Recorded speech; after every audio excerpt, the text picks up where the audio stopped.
Hello, I'm Lindley Gooden. You are watching Future of Utilities, the online series. Welcome to session 2, where we are looking at the lessons that we've learned and are learning during our time under COVID-19. It hasn't stopped yet, has it? On serving vulnerable customers. Now, the virus has clearly highlighted the needs of people who need a little extra help and also increased the proportion of customers that fall into that category. So this session is all about improving the journey of all customers with a particular focus on the most vulnerable customers that we have. Let's get started by meeting our amazing panelists. First of all, Russell Lane. Hello, Russell. Morning, Lindley. Where do we find you today? In Portsmouth, in a very, very hot Portsmouth. Very hot. I feel your pain. Russell is the head of customer experience at Utilita Energy. Great to have you with us from Portsmouth. Next up, we have Meghna Tewari. Meghna, hello. Hi everyone. And where are you today? I'm in Wimbledon, which is really sunny. Glamorous. Meghna is head of consumer policy at Ofgem. Great to have you with us today. Next up, we have Lars Falch. Hello, Lars. Hi. Good morning, everyone. Good morning, Lindsay. Lovely to see you, Lars. From Amsterdam. Amsterdam. Wonderful. Lars is the CEO of PowerPeers. So great to have you with us, Lars. And last but not least, we have Bruce Curry. Hello, Bruce. Good morning, Lindsay. Great to have you here. I see the logo behind. I know where you're from. You are the VP for Collections and Recovery, EMEA at FICO. Great to have you all with us today. Okay, we've got lots to cover as always. I'm sure that you will have your own questions and comments for us. So just like the previous session, get in touch. You can do that through sending your questions, your comments, whatever you have to say to us in the live Q&A field on your screen. Just to the right of our screen. We'll get to as many as we can towards the end of our discussion. But let's kick off. Let's start with Russell. Look, how have vulnerability strategies, do you think, had to change recently? I suppose it's produced one heck of a focus on people who need an extra bit of help. Yeah, it absolutely has. And it's not just in one clear area. Obviously, vulnerabilities spread across the masses. There's no specific vulnerability. So it needs to make sure that our strategies align to everybody that really needs that extra help. Yeah, it's highlighted how crucial it is to help people who are suffering. But actually, of course, it's widened out the number of people who you would class as vulnerable. They may not even know that they're vulnerable in some cases. But Meghna, how important has it been for this industry to really focus on people who need that extra help? I suppose in some ways, if you can get that right, you can deal with all customers in a better way. Yeah, absolutely. I mean, as far as the energy industry is concerned, vulnerability has been quite a big focus area for some years. Ofgem published its new strategy last year, which I think sort of was a right point. Not that we predicted the pandemic, but it's good we had it out there. I will say though that it's extremely important to focus on what's really crucial for now, because as Russell was saying, vulnerability comes in different shapes and sizes. But the real crucial bit right now for an essential service like energy is really the financial hardship, or just the what will I be able to afford my bills in the future? Yeah, that's absolutely. Yeah, absolutely. Lars, how about over in Amsterdam? I guess wherever we are in the world, there are common issues here actually in terms of serving people who need that extra help. Yes. Yeah, so same here. So what we see is that vulnerability for us is really taking care of each other, but also respect each other and also take their own responsibility. And what we do and what we already did also before is really providing the tools and the insights to help our customers and keep track on what they are doing. And by doing that and having the dialogue, you really could help out and understand each other and listening in and offer proactively some solutions that can help everyone. Absolutely. Bruce, look, I suppose the gold standard was always to treat people, react in a timely way, in a relevant way, to offer help when it's needed. All that stuff was always part of the mix, always what we hoped for. But of course, now the pressure's been really on. So have you seen good examples and as an industry, a really good move towards this focus on vulnerable customers? I think it's to Megan's point. Most people have been focusing on what we at FICO are terming the relief phase. Everybody phoning in. Can I get some relief pressures? Your question about should we be adjusting strategies for every single segment that an organisation has right now? they now have a multiple of 4 scenarios for each of those segments that they didn't have before. Are they in this segment because of COVID? Were they in this segment and now impacted by COVID? Were they COVID into this segment but no longer impacted by COVID? Yeah, and then there's the fourth one of, and how and what's the consequences of all of those impacts. So we'll come on to it later, but it's not something we've been good at in any of the industries, in understanding the different profiles of customers when they're impacted by a seismic economic, or in this case, pandemic downturn. You're absolutely right. And actually, of course, we're all guilty. Guilty is probably a strong word, actually. I can take that back. But we've all been focusing on the one big thing, which is the acute need to help people during the COVID-19 crisis. But actually, of course, there are customers in every situation who also have always needed help. So it's a grand mix there. But in terms of vulnerability, Meghna, do you think that there has been quite a radical shift in terms of the awareness and the willingness to help vulnerable customers recently? Yeah, I would say that, if you baseline for about 5 years ago, certainly big shift in the market.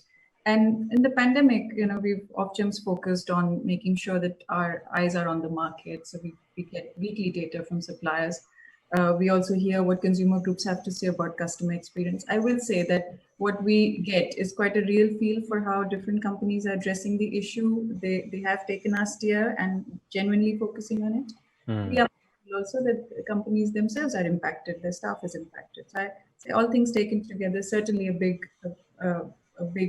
focus on the area in a way that's focused on finding quick solutions. Yeah. I think that's...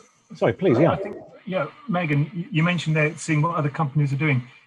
Certainly in the UK, we've had for quite some time now, treat your customers fairly. I know in the utilities sector, we have the debt relief programs, etc. And then we moved into, specific initiatives in the credit grantor space, like persistent indebtedness. And, early 21, we're looking at breathing space, and that coming in from the FCA, which is another level of tolerance for customers. Megan, do you feel that the utility sector does keep a really good eye on what other sectors are doing and how that will impact customers that are also utility sector customers? Yeah, firstly, it's Meghna, not Megan. Sorry, Meghna. The second thing is, I do. It's a big market, and it's got a mix of large suppliers, medium and small suppliers.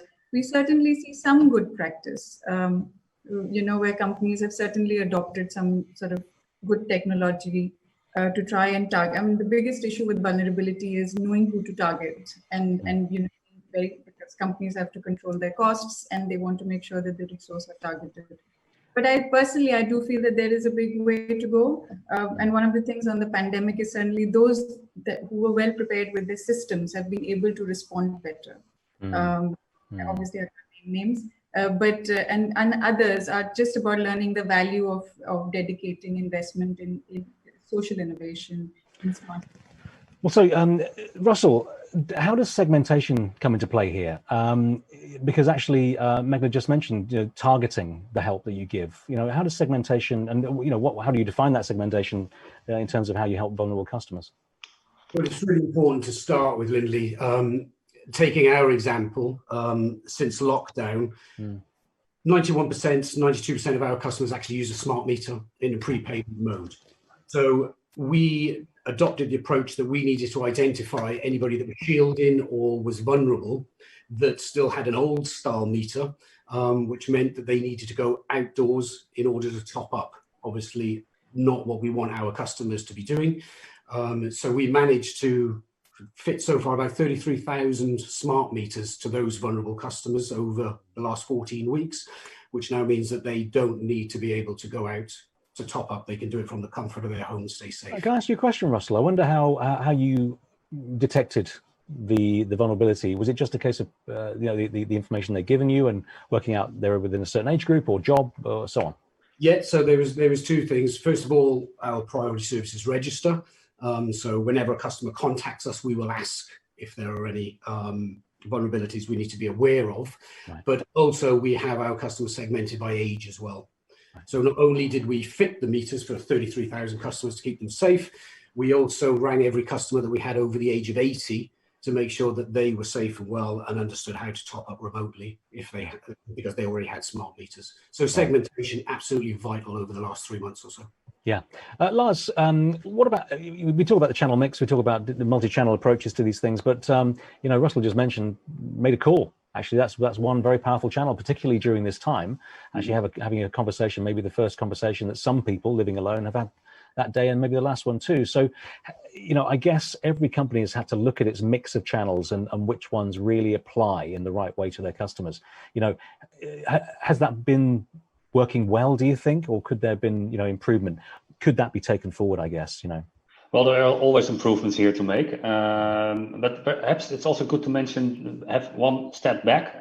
Perhaps not everyone in the audience knows what PowerPeers is. We have two companies. One is an energy supplier in the Netherlands and offers green electricity in a sharing platform community. So it's the biggest energy sharing platform globally, and it's using technology, platform technology, that we are now offering globally to other energy utility companies to create an own network in a white label fashion. So I represent both.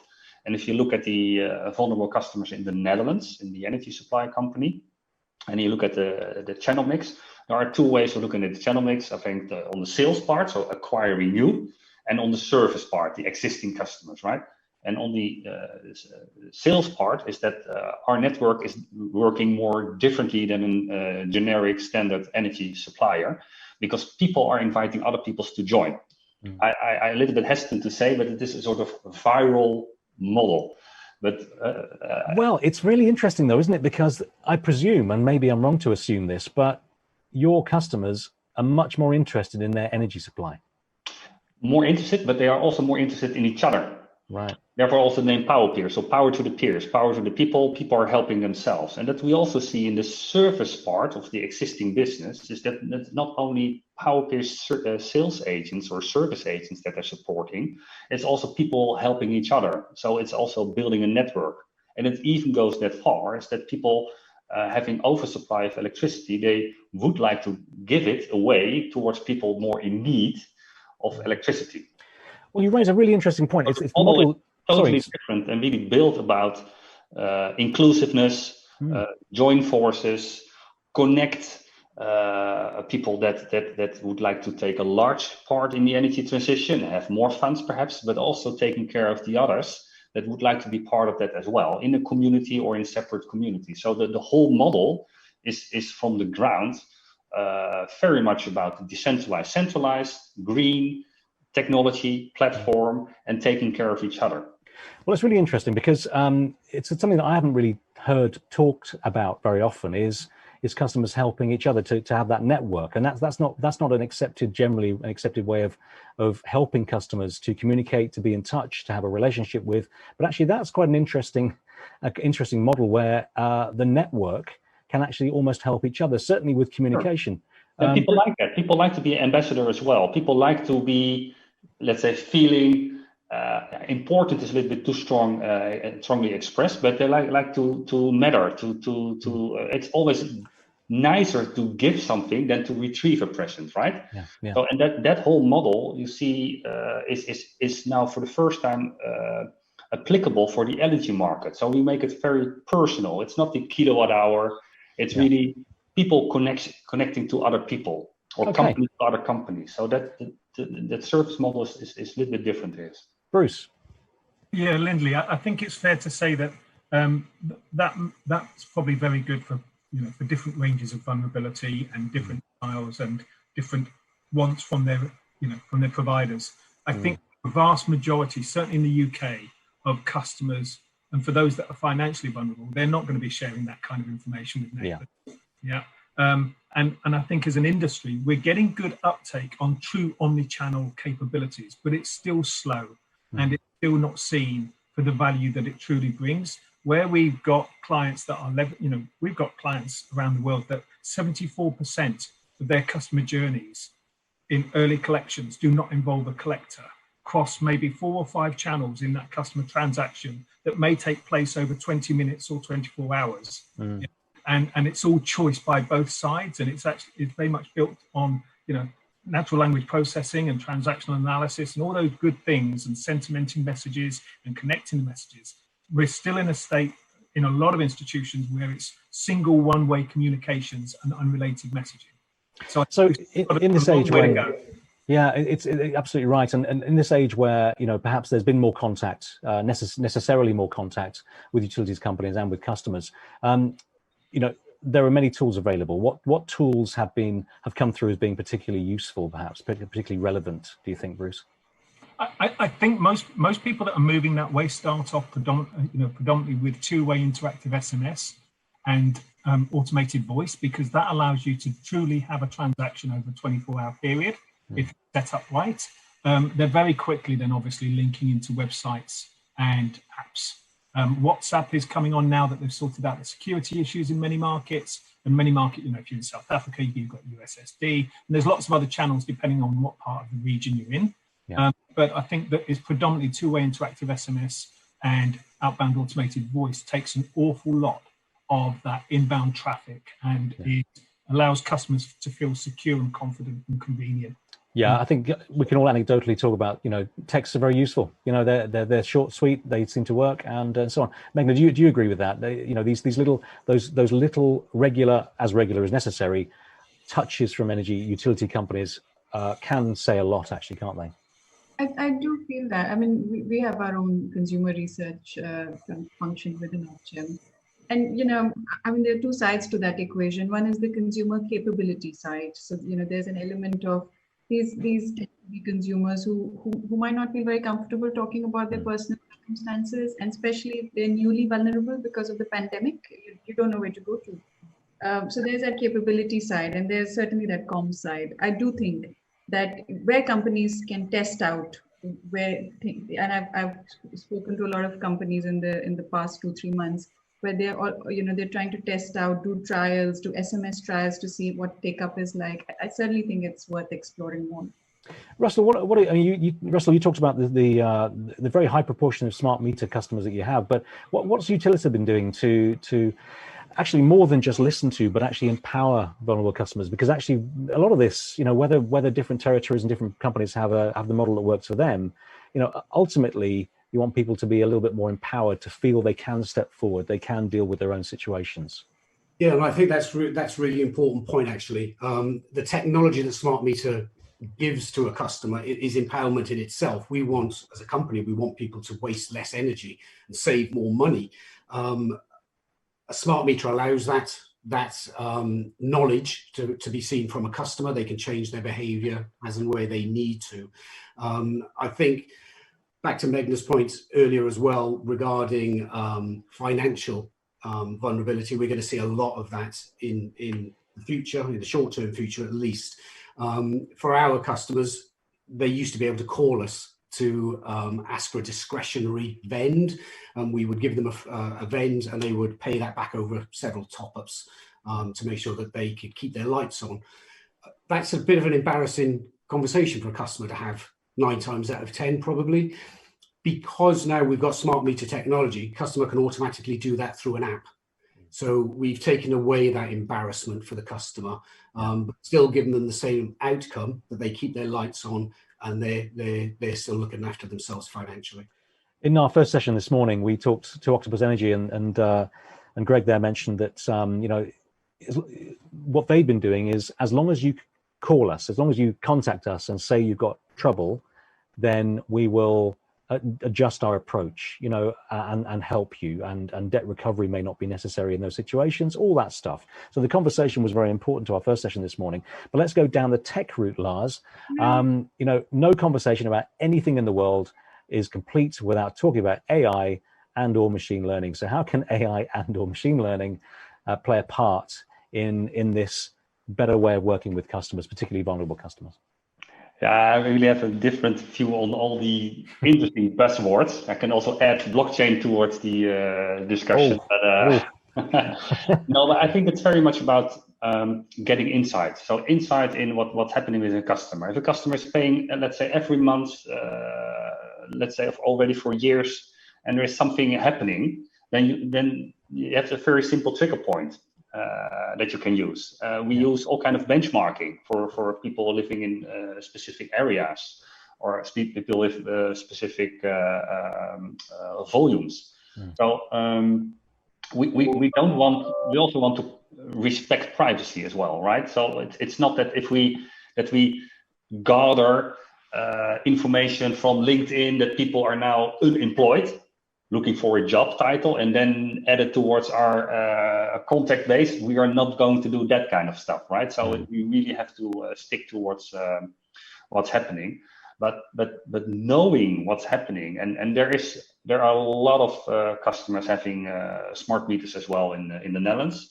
Yeah. So you'll have a daily insight, the customer's daily insight, when we have the daily insight as well. And we also have all kind of alerts and benchmarks in the software that is helping, let's say, our customer base. And sometimes there's an automatic mail going out, reaching out, etc. But you have to be, you also don't have to, I don't know, that's my personal view, protect everyone, but you have to approach each other as adults. So this is the situation, what is happening, how can we help, what do you need? Well, it kind of feeds in, doesn't it, Lars, into the point about self-help, really. You know, there's not only self-help, we also use a lot of algorithms to get better insights and be very proactive and very, let's say, fast in reaching out, and that you can automate.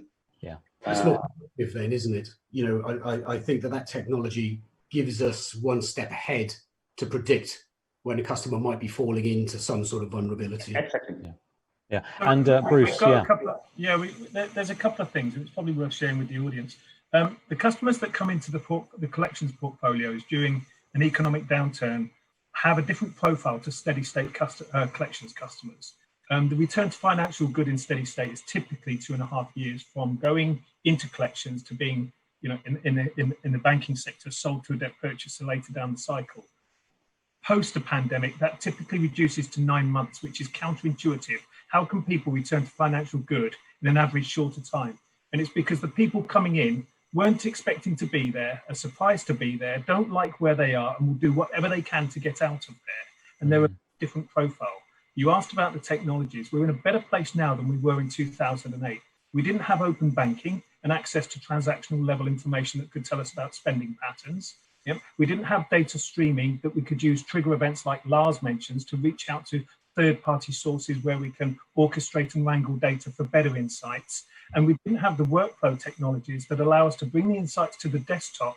I know earlier today it was mentioned about customer loyalty and trust. If you can bring those insights to the desktop, you can uniquely manage each and every customer, but you need the technology platforms to reach out, get that data, wrangle it, and use it. And in many cases, real time. But that point on return to financial good, you know, I would challenge anybody responsible for the delinquency part of the book. Can you go back and say to your colleagues, you could tell me now by industry sector, and that's what's going to be different about this one. Global financial services was not, the global financial crisis, we didn't have industries coming back at determined government different pace. We do now. The cafe can only accommodate 5 people, so we'll only be taking 2 staff back. Yeah, and lots of other examples. So there's a need to really get granular and say, who do I understand in my portfolio? What industry are they in? What's their reason for delinquency? What's the likely duration of impact given the standard industry code that they accommodate? What's their position within that? And what other data along the line through open banking and many other sources can I bring to bear to really understand how I treat these customers? Otherwise, what we will do is we will not change our strategies, and we will treat all of those 9-month return to financial good customers how we typically treat the 2.5-year return to financial good customers. And that is where we hemorrhage really good customers. I think if we take that answer from Bruce there, you know, you've got a plan of action, haven't you? Really, there's a lot in there. Of course, it's not always easy to get hold of the customer data. Perhaps that's not being shared in the same way, but certainly what we're hearing is that there are many sources. Smart meters, only one of them. And the detail they give you, as Russell was talking about. But Meghna, in terms of the timelines for improvements in customer service industry-wide for vulnerable groups, have things changed? I mean, have all the movements and the changes of recent times sped up the state of customer service and what needs to happen across the industry, do you think? I don't think we can answer that question. We are looking, we've recently done we are very well cited on what's happening across industry in terms of its data. I completely agree with Bruce in terms of it needs quite granular solutions. And I agree with sort of the overall principle of flexibility and adaptability of systems as well. But no, certainly Ofgem's position is companies need to be quite ambitious and quite flexible and be able to deliver trust and fairness. And also not just think about those that contact them, but also those that struggle to contact them. Yeah. But I don't think I can say yes or no to your answer at this point. But it's certainly be discussing at the highest levels. There's no doubt it's been pushing the entire industry, and not only the industry, but you guys as well. But in terms of looking to the future, Lars, how can you start to, as you do move forward, whether or not things are perfect right now, which of course they can never be perfect, how do you start to improve innovations and start to make those more inclusive, do you think? Oh yeah, I think it's also part of how we did start PowerPeers. We did develop it together with customers, and back then it was prospects. So we really developed the whole customer interface, customer journey, the billing part, but also the whole, let's say, Airbnb kind of sharing platform together with customers always. And it's so if you speak about, let's say, inclusiveness, it's quite inclusive. And not only the innovators, we have a very average distributed customer segment. So every age group, going for green, going for gray, going for price or whatever, or tech. It's equally spread because the element that we add is very much more inclusive, and it resonates something else than just electricity. But the interesting question is also about inclusiveness and vulnerability. It's not only perhaps what is nowadays a customer. Is that a residential household? But the residential household is also becoming a prosumer. And if you have also, perhaps the vulnerability also comes to the other end, let's say the consumer, and that can also be the utility company retrieving the electricity coming from let's say the millions of separate smaller devices from farmers, from households. So you see a totally different mix. And I think utility companies are also becoming more vulnerable, if you look at it that way. Although, of course, they are a professional organization. But I think the whole mix will change. And I think we have to find, let's say, a way how to optimize that and how to include each other and finding each other and how to move forward in this energy transition. And by doing that, also lowering the price and of course, helping both the utility company, but also the residential and households in having a cheaper electricity price as well. Russell, it's difficult, isn't it, to in these difficult times right now, to improve your offering, to improve the way you're listening to customers, to improve the service, to reduce costs, to reduce the cost to us. I mean, how long will that take? What inspiration do you need for those sorts of tools? Where will you, do you think, be looking, the steps you're taking in the future to improve service, now as much as any other time? Well, how long is a piece of string, I suppose, is the answer to that, really. What we've got to make sure of is that we're understanding our customers, we're understanding what their behaviors are, and we need to be moving as a company to make sure that we are fitting in line with that. It's really important that customers trust who their energy supplier is and that they know that the energy supplier is there for their best interests. And I believe that we are with that, and hopefully Ofgem steer us in that right direction as well. Yeah. Meghna, where do you think utilities companies can go for ideas and inspiration? Are there good sources of information for them as they take these next steps? Yeah, I certainly think that there are opportunities in other sectors, financial sector being one, where certainly, I'm quite conscious of the differences in the market. Energy is an experience good in a way that's essential. But I certainly think that there's a lot that can be done. And there's a business case for doing it. Of course, there's this whole element of fairness and doing the right thing, which is absolutely, Ofgem exists to protect consumers. But there is also a business case for industry because your costs will be much more efficient if you're using tech systems to identify the group that you need to support. So I really think that, learning from others, even outside geographies, there's some really good cases. And there is a role for us to play here.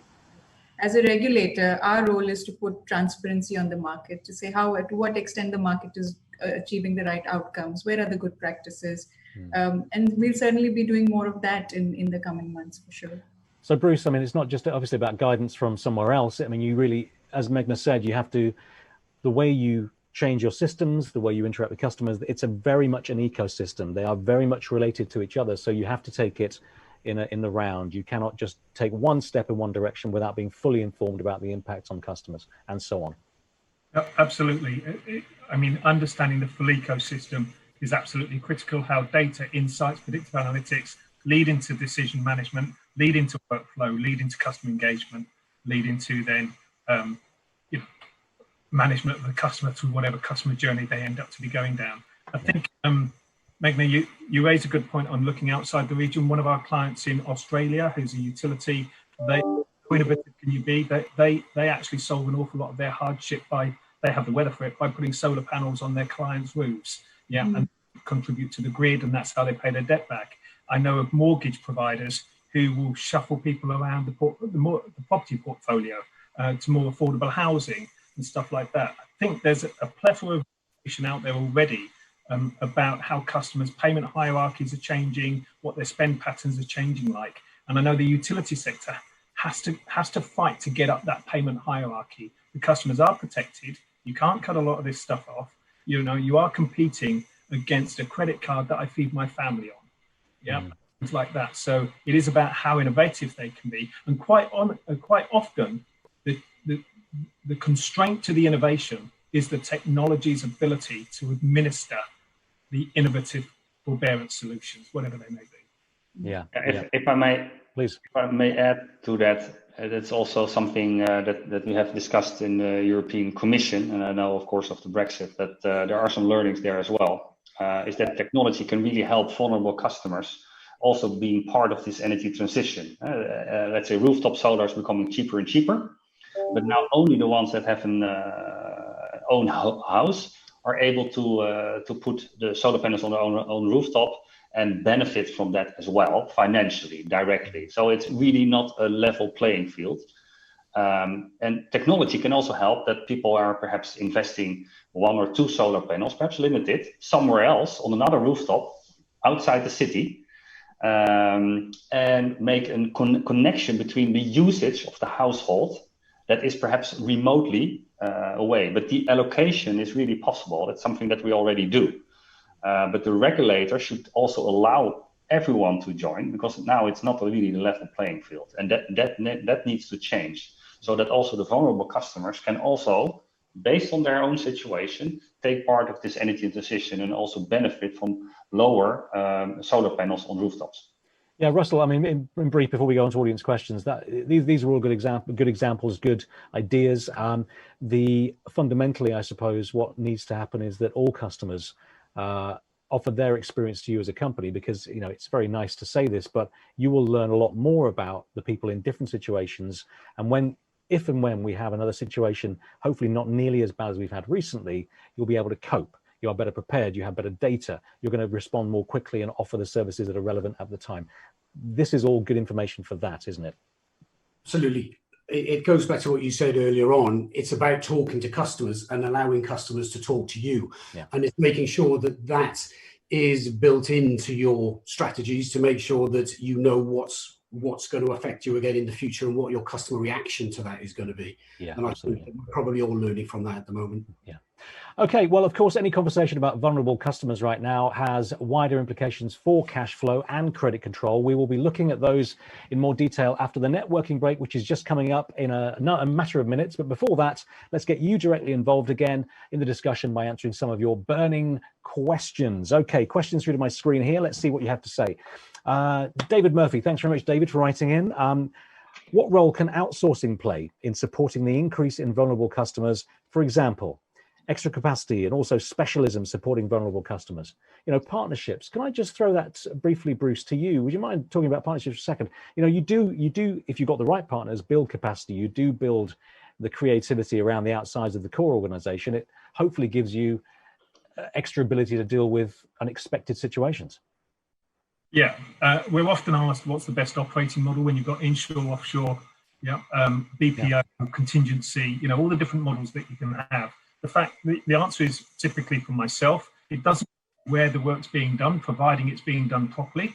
So providing whoever's providing, you know, enabling that service can meet the standards that you want of customer engagement and resolution. And I think the third-party organisations are really, really strong at this stuff.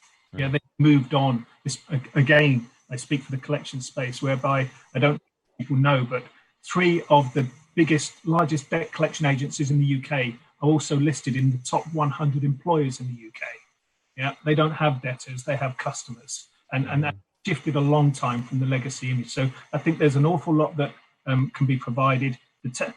Before going too far down that, let's just build more body capacity, though, there is a need to really explore the benefits of digital. Yeah. Very good. On that exact subject, I don't want to contradict you, but Jess Cook's written into us, and Jess, I'll throw it to somebody else, but Jess asks, mentions, low-income households are disproportionately affected by all aspects of the pandemic.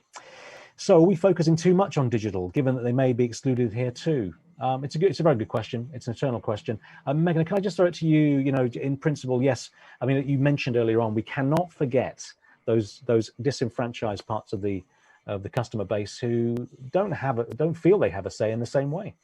Yeah, no, I agree. It's a really good point, and this is what I was getting at when I said earlier that this is a question of customer capability as well, not just finding the right tech solutions.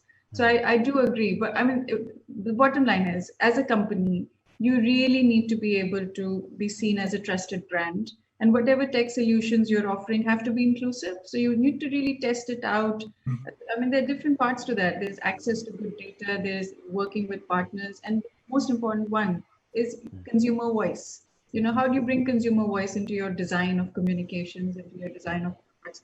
And that's why, you know, Ofgem's regulations have always emphasized the need for flexibility. You know, absolutely. We should do that. Yeah, absolutely. Exactly. Another question here from Jamie McLeod. Jamie, thanks very much for writing into us. Is there a risk that using data to ID vulnerable customers will lead to companies avoiding these customers as they're potentially more expensive to support? Now, look, it's actually a much wider question than just utilities, but certainly it applies to this industry as well. You know, the judicious and careful use of data and opening up a conversation. Look, Russell, I'll throw it to you just briefly, if you don't mind. You know, having a conversation with customers, having data enough to have a good, clear, honest, relevant, timely chat, you know, then there needs to be that safety buffer between then customers being caught out and thrown out because they can't afford their bills. That comes down to the trustworthiness of the brand again. You know, you can use as much data to protect your customers, to predict future patterns. That shouldn't in any way be a way of offloading that customer. That customer is a customer of yours for a reason, and you should want to be able to do everything that you possibly can to keep them as a customer. Yeah. So I think that's more a moral question than anything else. And it's been a moral question since data was created as a thing. Great, thank you very much for the question. That was really good. Okay, question here. I might throw this to Lars if you can deal with it. Let's see.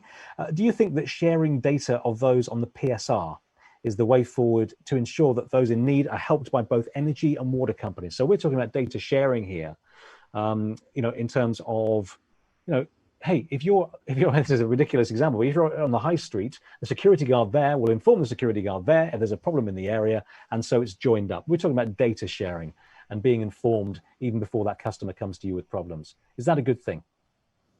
Well, I think I'm always a little bit reluctant concerning sharing all kind of data across, especially these kind of data, right?